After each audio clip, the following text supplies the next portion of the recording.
السلام علیکم ورحمۃ اللہ وبرکاتہ۔ الحمدللہ ہمارے دو سبق کتاب کے مکمل ہو چکے۔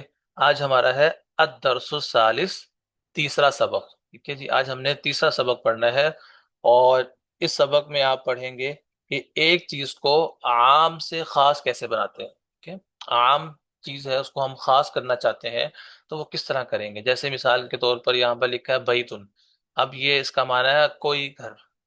اب کوئی گھر، وہ آپ کا گھر بھی ہو سکتا ہے، میرا بھی ہو سکتا ہے، کسی اور کا بھی ہو سکتا ہے، تو یہ عام ہے۔ ٹھیک ہے، اب ہم نے اس کو خاص بنانا ہے، ہم چاہتے ہیں کوئی خاص گھر ہم مراد لیں، تو اس کو کس طریقے سے کہیں گے؟ تو ہم اس کے شروع میں الف لام لگا دیں گے اور آخر سے تنوین کو گھرا دیں گے۔ ٹھیک ہے جی، تو بن جائے گا البیت۔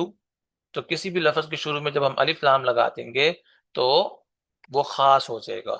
اور دوسرا کام کیا کریں گے؟ تنوین کو ہٹا دیں گے، کیونکہ الف لام اور تنوین، دو زبر دو زیر دو پیش کو تنوین کہتے ہیں۔ تو الف لام اور تنوین کبھی بھی ایک لفظ میں جمع نہیں ہو سکتے۔ ٹھیک ہے، اگر بیتن لکھا ہوگا تنوین ہوگی تو الف لام نہیں ہوگا، اگر الف لام ہوگا تو تنوین نہیں ہوگی۔ تو الف لام اور تنوین کبھی بھی ایک جملے میں، ایک لفظ کے اندر، ایک لفظ میں کبھی بھی جمع نہیں ہو سکتے۔ ٹھیک ہے جی، اور الف لام کی وجہ سے وہ لفظ خاص ہو جاتا ہے۔ اب ہم اس کو پڑھتے ہیں۔ بیتن کوئی گھر، البیتو گھر۔ ٹھیک ہے، اب ہمیں اس کا معنی صرف سمپل گھر کرنا ہے، اور اس سے ہمارے ذہن میں وہ گھر خاص ہے کہ ہم کون سا گھر مراد لے رہے ہیں۔ ٹھیک ہے جی، تو بیتن کوئی گھر، البیتو گھر، کتابن کوئی کتاب، الکتابو کتاب، قلم کوئی پین، القلم پین، جمل کوئی اونٹ، الجمل اونٹ۔ ٹھیک ہو گیا جی، اب جو ہے وہ، اب آپ کو جملہ بنا رہے ہیں۔ جملہ کہ اگر کوئی بھی آپ کے سامنے دو لفظ آ جائیں اور اس کا پہلا جملہ خاص ہو، لیکن اب آپ کو پتہ لگ گیا ہے کہ خاص کیا ہوتا ہے۔ خاص لفظ کیا ہوتا ہے؟ جس کے شروع میں الف لام لگا ہو، اور عام کیا ہوتا ہے؟ جس کے شروع میں الف لام نہ ہو۔ ٹھیک ہے جی، اب یہ سمپل پہچان یہ ہے۔ اور عربی کی اصطلاح میں، ہم گرامر کی اصطلاح میں اس کو ہم کیا کہتے ہیں؟ خاص کو کہتے ہیں معرفہ، اور عام کو کہتے ہیں نکرہ۔ ٹھیک ہے جی، تو القلم مکسور، یہ پورا جملہ بن گیا کہ دیکھیں یہ قلم ٹوٹا ہوا ہے، تو یہ بتا دیے القلم مکسور، پین ٹوٹا ہوا ہے۔ اب ترجمہ ترتیب سے کرنا ہے۔ ٹھیک ہے، پہلے پہلے کا ترجمہ کریں گے، بعد میں بعد بولے گا۔ القلم مکسور، پین ٹوٹا ہوا ہے۔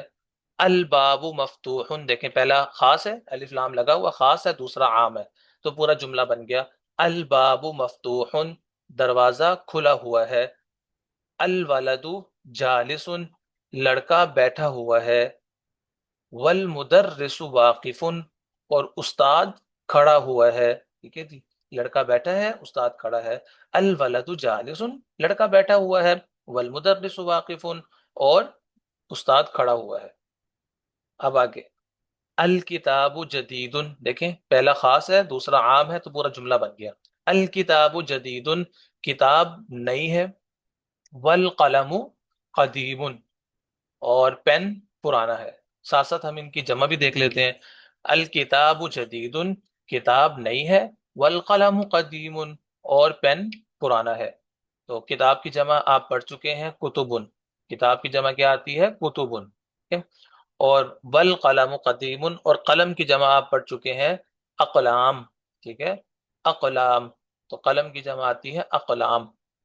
آگے ہے الحمار صغیر، حمار کہتے ہیں گدھے کو۔ ٹھیک ہے، الحمار صغیر، گدھا چھوٹا ہے۔ والحصان کبیر، اور گھوڑا بڑا ہے۔ ٹھیک ہے، گدھا چھوٹا ہے، گھوڑا بڑا ہے۔ الحمار صغیر والحصان کبیر، گدھا چھوٹا ہے اور گھوڑا بڑا ہے۔ اور حمار، اس کی جمع کیا آتی ہے؟ حمر۔ ٹھیک ہے، حمور، میم پہ بھی پیش آئے گی، حمور، حمور۔ ٹھیک ہے، حمار کی جمع حمر آتی ہے، اور حصان کی جمع احصنتن۔ ٹھیک ہے، احصنہ۔ ٹھیک ہے، ہا کے بعد صاد آئے گا، سین نہیں آئے گی۔ ٹھیک ہے، اور آخر میں گولتا احصنتن۔ اگر آپ کے پاس کتاب موجود ہے تو اس کے اوپر لکھ لیں، یہ جمع آپ کے بہت کام آئیں گی۔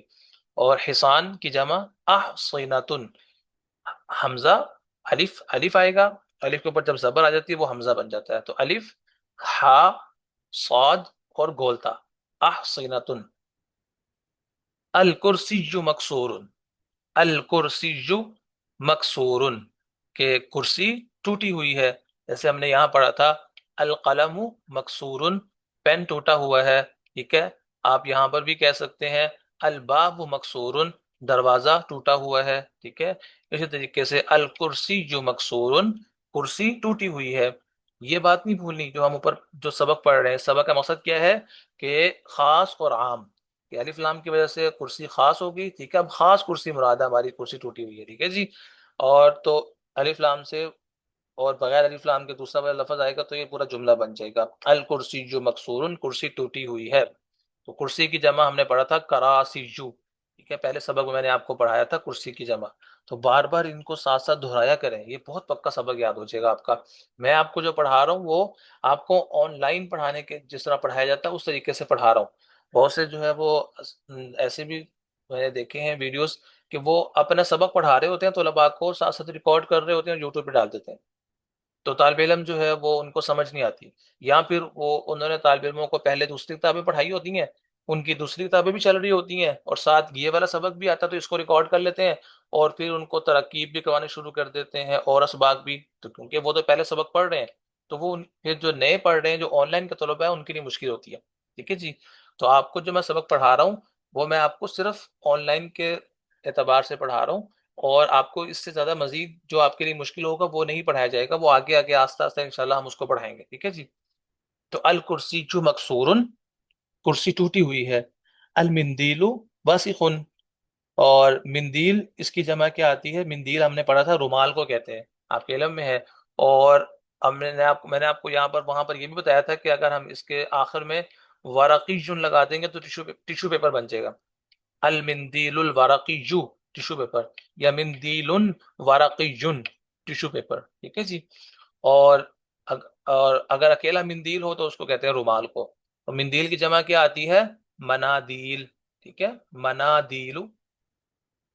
اچھا جی. المندیل واسخ، رومال گندا ہے، واسخ کہتے ہیں اور گندگی کو، ٹھیک ہے.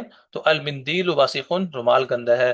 تو آپ جو ہے وہ اس کی جگہ پر اور جملے بھی استعمال کر سکتے ہیں، ٹھیک ہے جی. واسخ کے ساتھ جو ہے وہ مثال تو آپ کہہ سکتے ہیں الثوب واسخ، ٹھیک ہے، کپڑے گندے ہیں. دوسرے طریقے سے بھی استعمال کر سکتے ہیں اگر آپ اس کو فعل کے معنی میں لیں. واسخ الثوب، کپڑا گندا ہو گیا، ٹھیک ہے. اس طریقے سے واسخ الجلد، جلد گندی ہوگی، اسکن گندی ہوگی. تو ان کو کئی طریقوں سے ہم استعمال کریں گے انشاءاللہ، لیکن آگے جا کر. آگے ہے الماء بارد، پانی ٹھنڈا ہے. دیکھیں الماء کہتے ہیں پانی کو، ٹھیک ہے. الماء بارد، پانی ٹھنڈا ہے. اور الماء کی جمع کیا آتی ہے؟ میاہن، ٹھیک ہے. میم یا الف یا میاں اور گول ہا، ٹھیک ہے، اور اس کے اوپر دو پیش، میاہن اس کی جمع آتی ہے پانی کی. تو الماء بارد، پانی ٹھنڈا ہے. اسی سے جو ہے وہ برد کہتے ہیں سردی کو، ٹھیک ہے. آگے ہے القمر جمیل، چاند خوبصورت ہے. قمر کہتے ہیں چاند کو، جمیل خوبصورت. القمر جمیل، چاند خوبصورت ہے. البیت قریب، بیت کی جمع ہم نے پڑھی تھی بیوت، ٹھیک ہے. البیت قریب، گھر قریب ہے. والمسجد بعید، اور مسجد دور ہے. مسجد کی جمع مساجد، ہم نے پہلے سبق میں پڑھی تھی. المسجد والمسجد بعید، اور مسجد دور ہے. قرآن مجید میں بھی یہ استعمال ہوا ہے نا، الا ان نصر اللہ قریب، کہ بے شک خبردار کہ بے شک اللہ کی مدد بہت قریب ہے. تو وہاں پر بھی استعمال ہوا. آگے ہے الحجر ثقیل، حجر کہتے ہیں پتھر کو، اور اس کی جمع کیا آتی ہے؟ احجار، احجار. الحجر ثقیل، ثقیل کہتے ہیں وزنی کو. الحجر ثقیل، پتھر وزنی ہے. والورق خفیف، ورق صفحے کو کہتے ہیں، ٹھیک ہے. یہ جو صفحہ ہے جس کے اوپر ہم لکھ رہے ہوتے ہیں، کتاب کا جو صفحہ ہوتا ہے اس کو کہتے ہیں.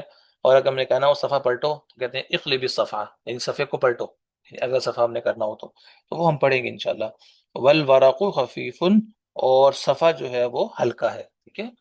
الحجر ثقیل، پتھر وزنی ہے. والورق خفیف، اور صفحہ جو ہے وہ کیا ہے؟ ہلکا ہے. اور ورق اس کی جمع کیا آتی ہے؟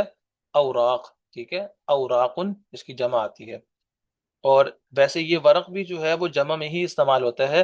اس کی مفرد آتی ہے ورقتن، ٹھیک ہے. اس کی مفرد کیا استعمال ہوتی ہے؟ ورقتن، آخر میں گول تا آتی ہے، ورقتن. اور جیسے قرآن مجید میں بھی جو ہے وہ یہ استعمال ہوا ہے، جیسے قرآن مجید میں آتا ہے ما تسقط من ورقۃ الا یعلمها، لیکن وہ وہاں ورقۃ پتے کے معنی میں استعمال ہوا ہے کہ کوئی پتا بھی زمین پر گرتا ہے اللہ کے علم میں ہے، ٹھیک ہے؟ تو وہاں پر ورقہ اور پتے کے معنی میں استعمال ہوا ہے۔ اور اس طریقے سے جب یہ ورق استعمال ہو، ٹھیک ہے، را کی زیر کے ساتھ، تو پھر اس کا معنی ہوتا ہے درہم، ٹھیک ہے؟ جیسے قرآن مجید میں یہ بھی استعمال ہوا ہے فَابْعَثُوا أَحَدَكُمْ بِوَارِقِكُمْ، وارقکم، وارق، ٹھیک ہے؟ تو وہاں پر جو ہے یہ درہم کے معنی میں استعمال ہوا ہے۔ تو ورق کہتے ہیں صفے کو، والورق خفیف، اور صفا جو ہے وہ کیا ہے؟ خفیف، ہلکا ہے۔ آگے ہے اللبن، اللبن حار، ٹھیک ہے؟ حار، یہ کہتے ہیں گرم کو، بارد کہتے ہیں ٹھنڈے کو، اور حار کہتے ہیں گرم کو۔ اللبن حار، دودھ گرم ہے، ٹھیک ہے جی؟ اور آپ یہ بھی کہہ سکتے ہیں الماء حار، پانی کیا ہے؟ گرم ہے۔ اور یہ بھی آپ کہہ سکتے ہیں اللبن بارد، کہ دودھ ٹھنڈا ہے، ٹھیک ہے؟ ایک دوسرے کی جگہ پر ہم استعمال کر سکتے ہیں، اسی سے مشق سے آتا ہے۔ یہی آپ جتنی مشق کریں گے، آگے تمارین آئیں گی، آپ کو دیکھنا کتنی آسانی ہوگی، لیکن مشق کرنی ہے بھائی، مشق بہت ضروری ہے۔ ہم نے کہا تھا ہم مشق کی جگہ پر تدریب کا لفظ استعمال کریں گے عربی میں، تو ہم تدریب جو ہے وہ بہت ضروری ہے۔ جتنی آپ کی تدریب ہوگی، اتنے آپ کو آگے کے اسباق آپ کے لیے آسان ہوں گے۔ تو اللبن حار، دودھ کیا ہے؟ گرم ہے۔ القمیس نظیف، ٹھیک ہے؟ نظیف کہتے ہیں صاف کو، صاف ستھرا۔ تو القمیس نظیف، کہ قمیص جو ہے وہ صاف ستھری ہے، ٹھیک ہے؟ اب آپ بھی دیکھیں، اس کو جملے کو بنا سکتے ہیں نا، الثوب نظیف، کہ جو ہے وہ کپڑے جو ہے وہ صاف ستھرے ہیں۔ المندیل نظیف، رومال جو ہے وہ صاف ستھرا ہے، ٹھیک ہے جی؟ تو یہ چیزیں آپ اور معنی میں جتنی آپ نے پڑھی ہیں، یہ صرف اس کی بات کر رہا ہوں، آپ استعمال کر سکتے ہیں۔ تو یہ سبق آپ نے پڑھ لیا کہ اس سبق کے اندر ہم نے کیا مشق کی ہے، کہ ایک لفظ کو عام سے خاص بنانا ہو تو کیسے کرتے ہیں؟ اس کے شروع میں الف لام لگاتے ہیں اور آخر سے تنوین کو ہٹا دیتے ہیں، بیت ان سے البیت بن جائے گا، ٹھیک ہے؟ اور اسی طریقے سے یہاں پر آ گیا باب، تو باب ان سے البابو خاص ہو گیا۔ اور دوسرا ہم نے کیا پڑھا؟ جملہ جب بنتا ہے تو دو لفظ ہو، اس میں سے پہلا جو ہے وہ خاص ہو، دوسرا عام ہو، تو پورا جملہ جملے والا ترجمہ کرتے ہیں، ترتیب کے ساتھ ترجمہ ہوگا۔ الباب مفتوح، دروازہ کھلا ہوا ہے۔ القلم مکسور، جو پین جو ہے وہ ٹوٹا ہوا ہے۔ الماء بارد، پانی ٹھنڈا ہے، ٹھیک ہے جی؟ دیکھیے آپ نے آج کے سبق کے اندر ہم نے جو ہے وہ اس کی مشق کی، آگے انشاءاللہ جو ہے وہ اسی کی تمرین آ رہی ہے۔ تو یہ سبق میں نے اس کی جمع بھی آپ کو پڑھائی، جتنا اچھا آپ کو یہ سبق یاد ہوگا، آگے سبقوں میں 3 تمرینیں ہیں اس سبق کے اندر ہی، اسی کی 3 تمرینیں آئیں گی، تو وہ آپ کی اتنی آپ کی اچھی ہو جائے گی، ٹھیک ہو گیا جی؟ تو یہ بات، اور ایک اہم بات میں نے آپ کو بتانی تھی کہ آپ کا آج کی جو ہماری ویڈیو ہے، یہ ہے یہ ویڈیو نمبر 5 ہے، ٹھیک ہے؟ ویڈیو نمبر جو 8 ہوگی، 8 نمبر جو ہمارا لیسن ہوگا، وہ آپ کے لیے انتہائی اہم ہوگا۔ اس کے اندر آپ کو یہ جو 3 اسباق ہم نے کتاب کے پڑھے ہوں گے، ان تینوں کا مکمل آپ کو جو ہے وہ خلاصہ پڑھایا جائے گا، اور سلائڈس کے ذریعے سے خوبصورت سلائڈس بنی ہوں گی۔ اس میں کیا کیا ہوگا؟ اس میں جو ہم نے ابھی تک جتنی بھی تعریفات پڑھی ہیں، جیسے آپ نے ماں کی تعریف پڑھی ہے، من کی تعریف پڑھی ہے، ٹھیک ہے، حمزہ استفہام کی تعریف پڑھی ہے، وہ تعریفات لکھی ہوئی ہوں گی۔ اور اسی طریقے سے جتنی بھی آپ نے اس کے اندر الفاظ پڑھے ہیں، جتنی بھی الفاظ پڑھے ہیں، ٹھیک ہے، وہ سارے الفاظ جو ہے وہ وہاں پر لکھے ہوں گے۔ تو آپ کو کیا ہوگا؟ اس کو پڑھ کے پیچھے پورے اسباق آپ کا جو ہے وہ یاد ہو جائیں گے، الفاظ بھی لکھے ہوں گے، آگے ان کے معنی بھی لکھے ہوں گے، اور کیٹیگریز میں اس کو تقسیم کیا گیا ہوگا، ٹھیک ہے؟ اس سے آپ کو ایک اور فائدہ ہو جائے گا کہ آپ کو پتہ لگ جائے گا ہم نے کتنی کیٹیگریز ابھی تک پڑھ لی۔ اس میں چیزوں کے جو نام ہیں وہ الگ ہوں گے، جانوروں کے جو آپ نے نام پڑھے ہیں وہ الگ ہوں گے، انسانی اعضاء کے جو نام ہیں، کیونکہ سبق نمبر 3 کے اندر انسانی اعضاء کے نام بھی آئیں گے، تو انسانی اعضاء کے جو نام ہیں وہ الگ ہوں گے۔ اور اسی طریقے سے جو متضاد الفاظ ہیں، ٹھیک ہے، جیسے یہاں پر آپ نے دیکھا نا، قریب، بعید، ثقیل، وزنی، خفیف، ہلکا، ٹھیک ہے؟ اسی طریقے سے واسخ گندا، نظیف صاف ستھرا، بارد ٹھنڈا، حار جو ہے وہ گرم، ٹھیک ہے، جدید نیا، قدیم پرانا، یہ صغیر چھوٹا، کبیر بڑا، تو یہ جو آپ نے جو متضاد الفاظ پڑھے ہیں، جو ایک لفظ کی دوسری ضد آتی ہے، اور یہ جو الفاظ ہیں یہ بھی آپ کو وہاں پر الگ سے کالم میں لکھے ہوئے ملیں گے۔ تو سبق نمبر 8 جو ہے وہ ان 3 سبقوں کے جب ہمارے ختم ہو جائے گا، اس کے بعد کی جو ویڈیو ہے وہ پورے آپ کے 3 سبقوں کے جو پڑھا ہوگا وہ آپ کے سبق کو تازہ کر دے گا۔ تو وہ ویڈیو آپ نے دیکھنی نہیں بھولی، ٹھیک ہے جی؟ چلیں جی، جزاک اللہ۔ السلام علیکم ورحمۃ اللہ وبرکاتہ۔